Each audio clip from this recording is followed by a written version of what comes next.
السلام عليكم ورحمة الله وبركاته. أهلا بيكم في فيديو جديد مع أم عبد الله أتوم، أم عبد الله في البيت. والنهاردة هعمل لكم مخلل مشكل سريع وبطيء من الجزر والقرنبيط والخيار. والمخلل ده مش بيخلى منه سفرة رمضان. وإذا عجبكم الفيديو ما تنسوش اشتراك في القناة وتفعيل جرس الإشعارات ولايك وشير مع غيركم عشان الكل يستفيد. ندخل على المقادير على طول. كيلو خيار أو الكمية اللي تحبيها، 2 كيلو جزر أو الكمية اللي تحبيها برضه، قرنبيطة، فلفل مشكل أحمر وأخضر، أو ممكن تستخدمي هريسة الفلفل البارد زي اللي أنا عملتها معاكم على القناة، ملح خشن، 10 فصوص توم صحيح، سكر، خل. وندخل على الطريقة على طول. أول حاجة نجيب الجزر ونغسله كويس وننضفه بالسكين ونشيل منه الجزء الأخضر اللي فوق والجزء اللي تحت ونقطعه بالشكل اللي تحبيه. ونجيب الخيار نغسله كويس ونشيل الجزء اللي فوق والجزء اللي تحت، حاجة بسيطة خالص مش كتير، وتقطعيه بالشكل اللي تحبيه. نيجي بعد كده للقرنبيطة، نبدأ نقطع الوردات بتاعتها زي ما انتوا شايفين في الفيديو، ونشيل الجزء الأخضر اللي فيها. بعد كده نقطع الوردات الكبيرة لوردات صغيرة، والساق الأبيض بتاعها بنقطعه ونحطه للمخلل عادي، لو مش حابة بلاش. أسيبكم مع الفيديو تشوفوا أنا بقطعها ازاي.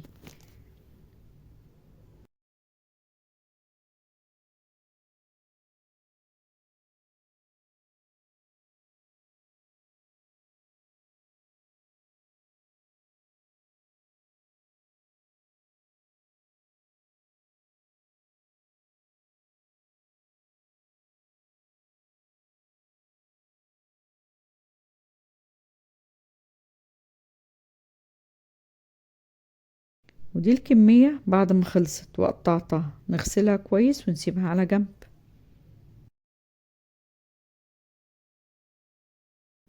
نبدأ أول حاجة نجهز مخلل الخيار السريع. وانا هنا اخدت نص كمية الخيار سليم وحطيته في مية مغلية، وبغطيه واسيبه لحد المية ما تبرد. وزي ما انتوا شايفين في الفيديو لونه متغير وهو كده مستوي. نبدأ نقطعه عادي زي ما تحب تقطعيه.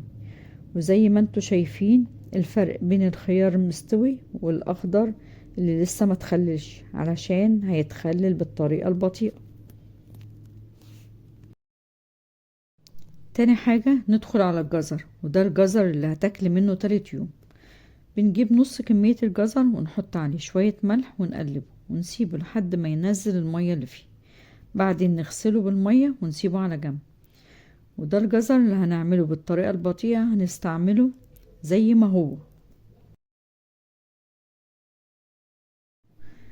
دلوقتي هنبدأ نجهز الخلطة اللي هنستخدمها لتخليل المخللات.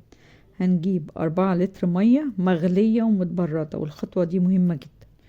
لكل لتر مية بنحط 7 معالق كبار ملح خشن، ومعلقة كبيرة سكر، ومعلقة كبيرة خل مركز أو ربع كوباية خل مخفف. ولتر المية عبارة عن 4 كوبايات كبار. بنقلب الملح والسكر في المية لحد ما يدوب. بعد كده بنضيف ليهم الفلفل أو هريسة الفلفل. بعد كده بنضيف الخل ونقلب. نجيب برطمان مغسول كويس وناشف ونعقمه بمعلقتين من الخل ونرميهم.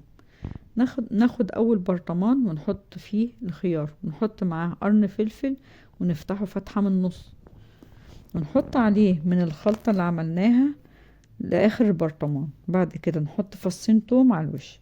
وهنعمل نفس الخطوات دي مع باقي المخلل، واسيبكم مع الفيديو تشوفوا الطريقة وارجع لكم مرة تانية.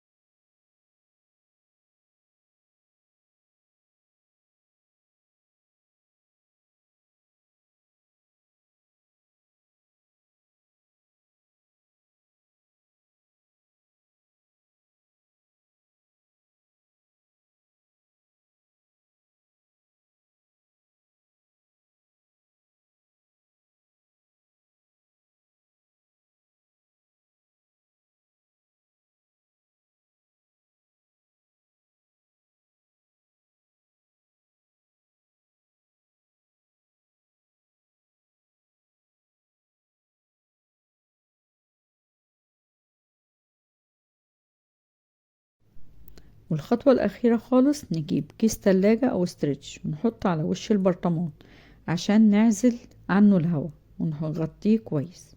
وبكده نكون عملنا المخلل السريع اللي هتاكلي منه بعد 3 أيام، والبطيء ما تفتحيش عليه قبل أسبوع. بعد أسبوع حطيه في التلاجة عشان توقفي تخليله عشان يقعد معاكي فترة أطول. وبكده نكون خلصنا فيديو النهاردة، واشوفكم في فيديو جديد إن شاء الله.